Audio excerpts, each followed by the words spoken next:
السلام علیکم ناظرین، میں ہوں عبدالرزاق کھٹی۔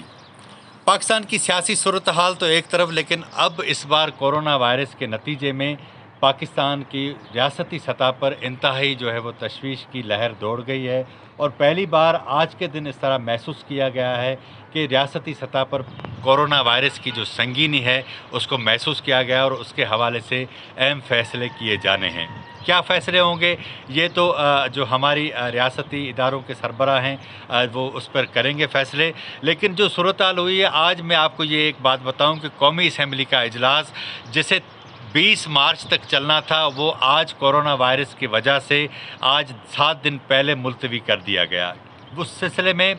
وزیر مملکت پارلیمانی امور علی محمد خان نے اسمبلی کے فلور پر ڈپٹی اسپیکر کو واضح کہا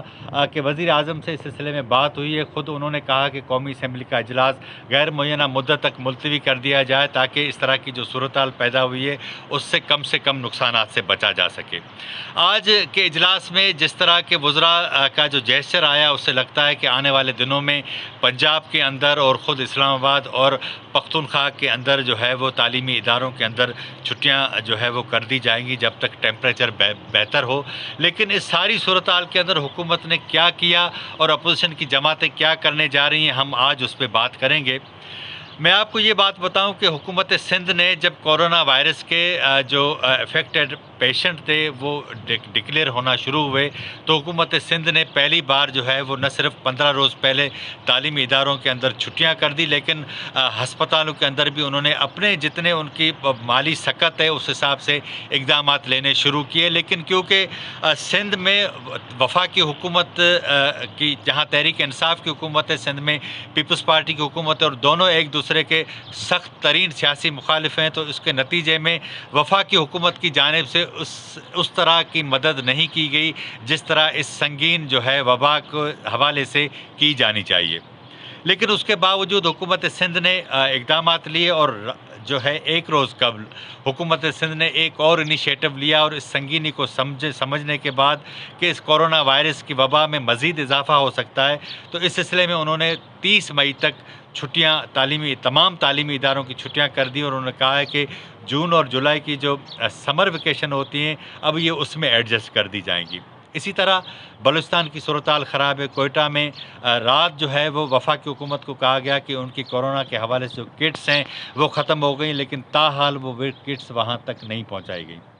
وفاقی حکومت کی جانب سے جس طرح اقدامات کرنے چاہیے تھے وہ بالکل ہمیں نظر نہیں آئے، اور حکومت کی جو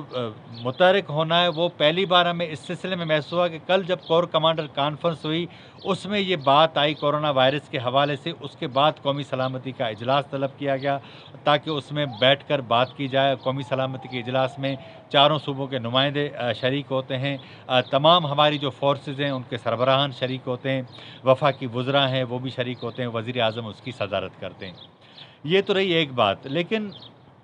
جو سیاسی صورتحال ہے وہ اس میں یہ ہے کہ عمران خان صاحب ایک ایسے خوش قسمت وزیر اعظم ثابت ہوئے ہیں کہ ایک طرف تو اپوزیشن کمزور ہے، دوسری طرف کورونا وائرس کی وجہ سے وہ خود اب ان کے لیے کوئی مسائل نہیں رہے۔ لیکن سچی بات تو یہ ہے کہ کورونا وائرس کے نتیجے میں جس طرح دنیا کے وہ 120 سے زائد ممالک کورونا پھیلتا جا رہا ہے اور لوگ مرتے جا رہے ہیں، کورونا کنٹرول نہیں ہوتا جا رہا، ملنے ملانے کی روایات تبدیل ہوتی جا رہی ہیں، دنیا کے تمام بڑے مذاہب کی جو عبادت گاہیں ہیں ان کو وہ بند کر دیا گیا ہے، نمازوں کے اجتماعات پر وہ ان کو روک لگا دی گئی ہے۔ تو اس ساری صورتحال کے اندر یہ تشویش وہ بالکل سمجھ میں آتی ہے، تاکہ انسانی زندگیوں کو پہلے بچایا جائے۔ اگر انسان ہوگا تو باقی ساری چیزیں ہوں گی، لیکن اس ساری صورتحال میں حکومت پاکستان کی جانب سے جو کچھ کرنا چاہیے تھا وہ کچھ بھی نہیں ہوا۔ یہاں تک آپ صورتحال ہوئی ہے کہ جس طرح دنیا بھر کے اسٹاک ایکسچینج ہیں وہ نیچے جا رہے ہیں، پاکستان بھی اس سے ظاہر ہے بچ نہیں سکتا، اور یہ اب صورتحال ہوئی کہ جو ڈالر 155-56 پر تھا آج تقریباً کوئی 160 پر پہنچ گیا، اور یہ بے یقینی کی جو صورتحال ہے اس سے یہ لگ رہا ہے کہ یہ ڈالر کی قیمت میں مزید اضافہ ہوگا۔ اس ساری صورتحال میں ایک اور جو دنیا بھر میں خطرناک بات ہوئی ہے وہ یہ ہوئی ہے کہ لوگ وہ ڈالر کے بجائے سونے کی طرف چلے گئے، نتیجے میں سونے کی قیمت میں بھی اضافہ بڑھتا جا رہا ہے۔ اسی کے ساتھ ساتھ کورونا وائرس کی وبا کے ساتھ ساتھ سعودی عرب اور اپنا رشیا کے درمیان جو اختلافات ہوئے ہیں تیل کی پیداوار کے حوالے سے، اس کا نتیجہ یہ ہوا کہ تیل کی قیمتیں سعودی عرب نے روس کو سبق سکھانے کے لیے نیچے کر دی، اور اس کا پس پردہ جو میں آپ کو محرکات ہیں، جو حقائق ہے، وہ یہ بتاؤں کہ ہوا یہ تھا کہ چین دنیا میں سب سے بڑا آئل امپورٹر ہے۔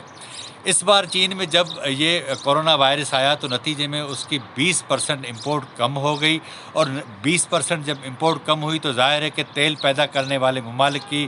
جو طلب اور رسد کا جو میکانزم ہے اس میں وہ ڈسٹرب ہوا۔ تو سعودی عرب نے اوپیک ممالک کے اندر یہ بات رکھی کہ بھائی تیل کی پیداوار کو کم کیا جائے تاکہ تیل کی قیمتوں کو استحکام ہو، لیکن روس نے انکار کیا اور اس نے کہا کہ وہ 50,000 بیرل پر ڈے تیل کی جو پیداوار ہے وہ کم نہیں کریں گے، کیونکہ ان کو 1 ملین پیداوار تیل کی جو ہے وہ کم کرنی تھی، نہیں ہوا، اور اس کا نتیجہ یہ ہوا کہ ایک طرف تیل کی پیداوار کم نہ ہونے کے باعث تیل کی قیمتیں نیچے چلی گئی ہیں، اس سے دنیا کی اسٹاک ایکسچینج کی مارکیٹس جو ہیں وہ بالکل شدید متاثر ہوئی ہیں۔ دوسری طرف کورونا کی وجہ سے یہ ساری صورتحال ہوئی، لیکن دیکھا جائے کہ الٹیمیٹلی دنیا میں کورونا کی وجہ سے یہ سارا جو فائنانشیل کرنچ ہے وہ آ رہا ہے۔ اب ہوا یہ ہے کہ خود امریکہ سمیت دنیا کے کوئی ایسے ملک نہیں ہیں جو اس سے بچ سکے ہوں۔ پاکستان میں جو ہمارے صحت کے ادارے ہیں وہ بالکل جو ہے وہ اس میں اتنی سخت نہیں کہ وہ اتنی بڑی وبا کو جو ہے وہ فیس کر سکیں۔ اس سلسلے میں ہم جو ہے وہ اپنے ناظرین کو یہ بتاتے ہیں کہ وہ کوشش کریں کہ مسلسل ہاتھ دھوتے رہیں، شیک ہینڈ نہ کریں، سلام کر لیں، ہاتھ جوڑ کر جو ہے وہ اپنے ملنے ملانے کا جو ہے وہ طریقہ کار اختیار کریں، کوشش کریں کہ الگ پلیٹ میں کھانا کھائیں۔ اگر آپ کوئی مسلسل کسی ایک جگہ گلاس جو ہے وہ پانی کا پڑا ہوا تو وہ دوسرا آپ کے پاس آپشن نہیں تو اپنے ہاتھ سے پانی پی لیں، لیکن جس طرح کوشش کریں کہ آپ جو ہے وہ دوسروں سے بچ سکیں تاکہ ہم اس وبا کو جو ہے وہ فیس کر سکیں، کیونکہ یہ چیلنج پوری دنیا کے لیے، اور ہم دنیا میں رہنے والے 6.5 ارب لوگ جو ہیں ان کی یہ ذمہ داری ہے کہ اس وبا کو شکست دیں جب تک اس سلسلے میں کوئی پراپر ویکسین ایجاد ہو جائے۔ آج کے پروگرام میں اتنا ہی۔ اگر آپ کو ہمارا پروگرام اچھا لگا ہو تو اسے شیئر کریں، سبسکرائب کریں اور اپنی رائے بھی دیں تاکہ آنے والے دنوں میں اس کو مزید بہتر کر سکیں۔ مجھے اجازت دیجیے، اللہ حافظ۔